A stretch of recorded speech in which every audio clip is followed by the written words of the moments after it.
like to give you a little walkthrough of the product. I'll start at the front of it. I've integrated two handles into it. This one's more of a, if there's a two-man lift operation, if you need to go up a flight of stairs or get it in and out of a truck, a guy can come here, a guy can go at the back and lift the product pretty easily.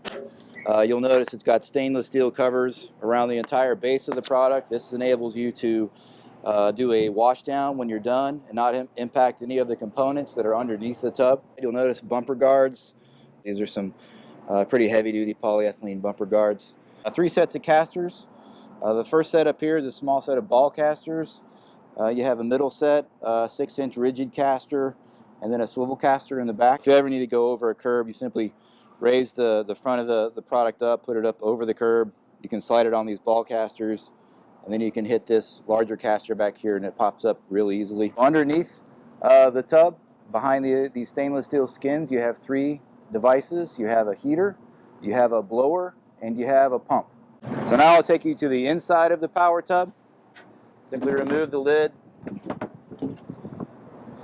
And inside, what you'll find is 3 hoses. The first hose that connects to the valve stack is the rinse hose. You notice a very high quality spray gun as well as Goodyear hoses throughout, as well as quick disconnect cam lock fittings. This hose is the hot water supply hose. And the final hose for the power tub is the drain hose. This is a product that will ultimately drain the cleaning solution and water from this tub to a sanitary drain. So now I'll show you the business end, or the working part of the tub. This is where all the magic happens. What you'll see in here is a 22-ounce PVC coated nylon fabric, extremely durable. And also you'll have what we call the filter rack. This is a roto-molded piece of polyethylene, very simple, and it just sets down inside this PVC coated nylon, what we'll call, for the lack of a better word, an insert or a bag. It's completely sealed around except for those holes in the center. So on the operations side of the power tub, obviously you'll notice the power cord. It's a 50-foot cord integrated with a waterproof GFCI connector for safety. This cord is connected to a NEMA rated electrical enclosure where all the electronics are located.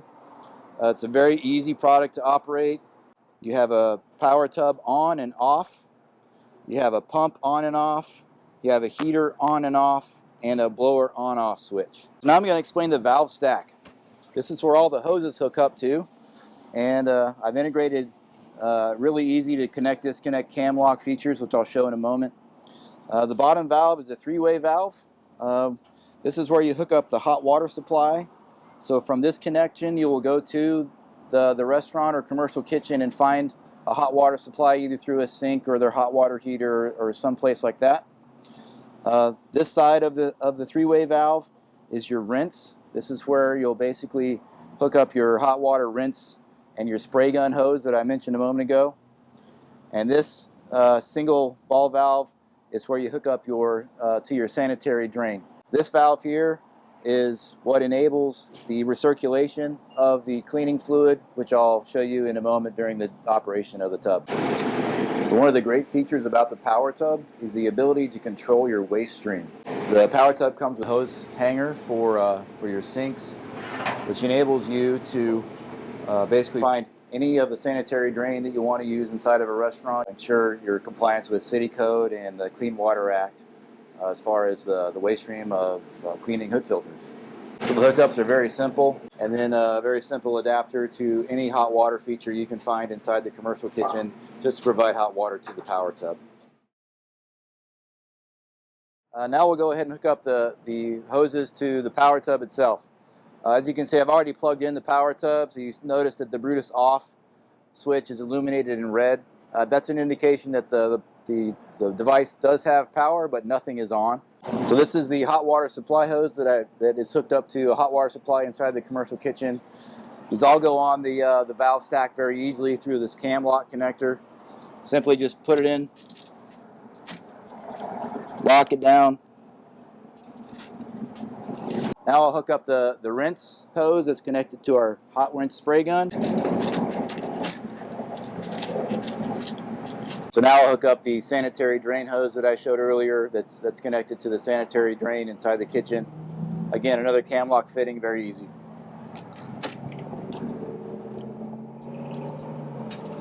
So now that all of our connections are made inside the kitchen, we have red light, Brutus off. We've got our sanitary drain, our rinse, and our hot water supply all hooked up. Now we need to take a look at our valve assembly to ensure that those are in the right position before we start to fill the tub and put it into operation. So the basic safe way to start the product is having the three-way valve pointing down, this ball valve that does the discharge pointing down or closed, as well as the closed discharge valve in this orientation. The Brutus power tub recirculates around 35 gallons of water. Part of the cleaning process is to have a chemical solution inside that water to basically act as a caustic or a degreaser during the circulation of fluids through the filters.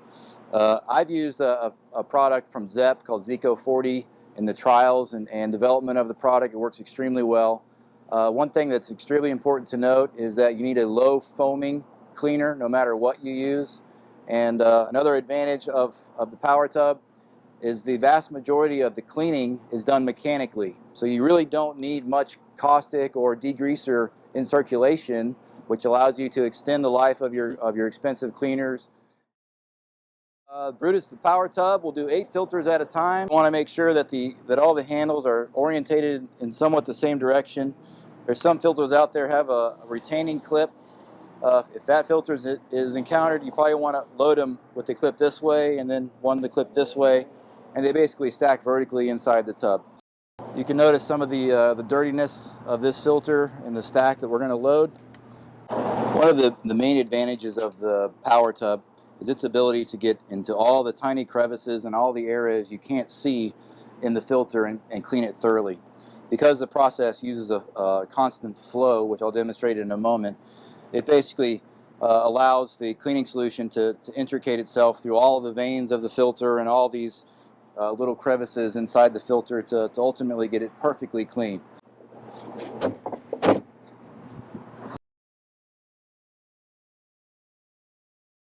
So now I've got 8 filters loaded in the power tub.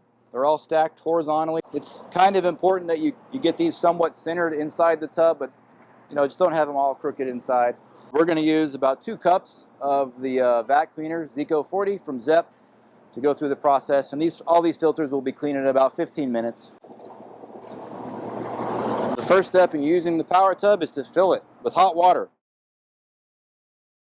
In order to do that, you simply take this 3-way valve and point it towards the valve stack. So the way you start this is you start with the blower first. Make sure that looks okay.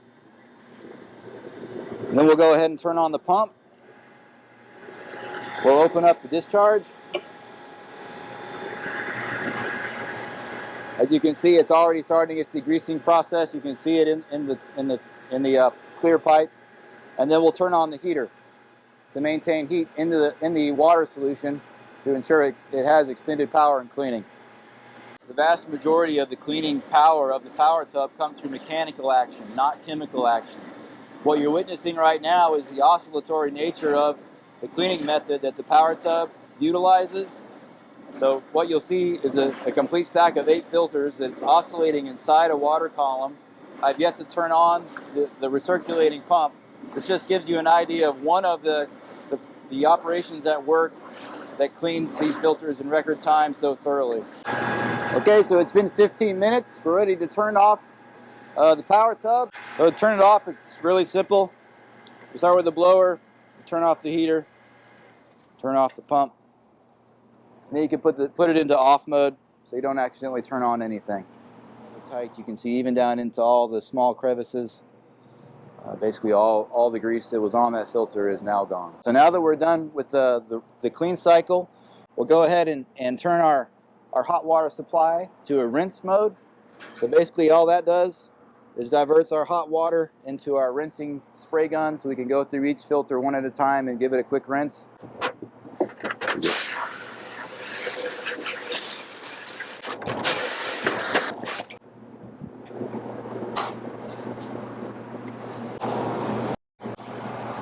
So now that we're done with this first 8, We have a few filters left on this job that we can just go ahead and load back into the tub and keep going. Usually can get through easily 20, maybe 30 filters at a time before you have to perhaps sweeten the mixture, or maybe drain a little bit out and fill it with some fresh hot water. The mechanical action, along with a little bit of degreaser, actually does a really good job of getting all the fine little cracks and things of the filter clean. This will enable real good grease flow in the filter to ensure that the grease leaves the hood as it should. So along with cleaning hood filters, the power tub also cleans in a mode I call basket mode. The power tub comes with two baskets that you see here, and basically these will go inside the tub, and you can put anything you'd like in here to clean in a clean cycle with the machine. It's time to drain the power tub and give it a quick rinse down so you can store it. In order to do the drain, basically what you're going to do is turn off the discharge valve. You're going to open up the drain valve. Then you're going to turn your pump on. So what's happening is you're basically draining all the degreaser water, the emulsion of all of what's left over after cleaning the filters into the sanitary drain inside the commercial kitchen. So another good thing to do is while the power tub is draining, you go ahead and take your hot water rinse, make sure your valve is pointed in the right direction, and give the power tub a good rinse off. Every component on here is waterproof, including the electrical cabinet, all the switches, the cord inlet. There's no danger in giving this thing a good thorough wash down, and it's always a good idea to clean up after you're done.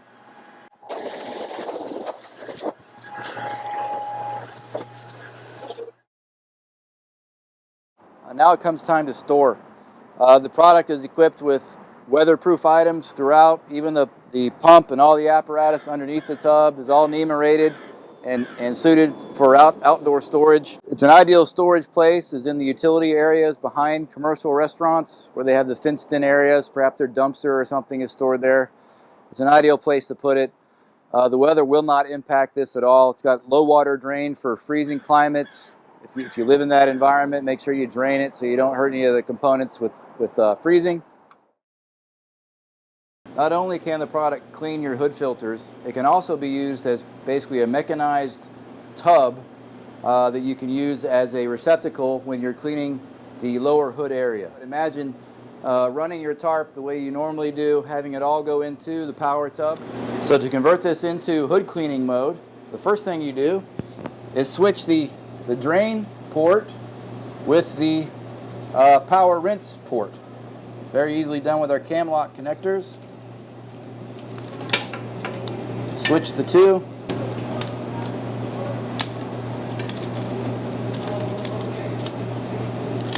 So now what you've done is when the pump is on, you're basically pressurizing the drain port, but now that goes to your spray wand. Now you basically have pressurized cleaning solution available at your spray gun. So with your tarp draped into the tub, you can actually fill yourself up a vat of various size, probably 20 gallons or so should do. And then you can basically take this that's now pressurized with the pump and be able to spray inside the hood area with your degreasing or your caustic in a recirculatory method. That's going to allow you to extend the caustic cleaning chemicals quite a bit, so it's not just a spray one time and rinse off. Now you have the ability to spray in there consistently with pressurized caustic. All the caustic water is going into the tub itself. That can take care of all of the upper fan area as well. And then once you're done, you can switch these two hoses back. Now this is a hot rinse. You can go back into the hood system and rinse everything down. And then what you're left with is a tub of dirty caustic water that you can just pump away the same way you did with the hood filters.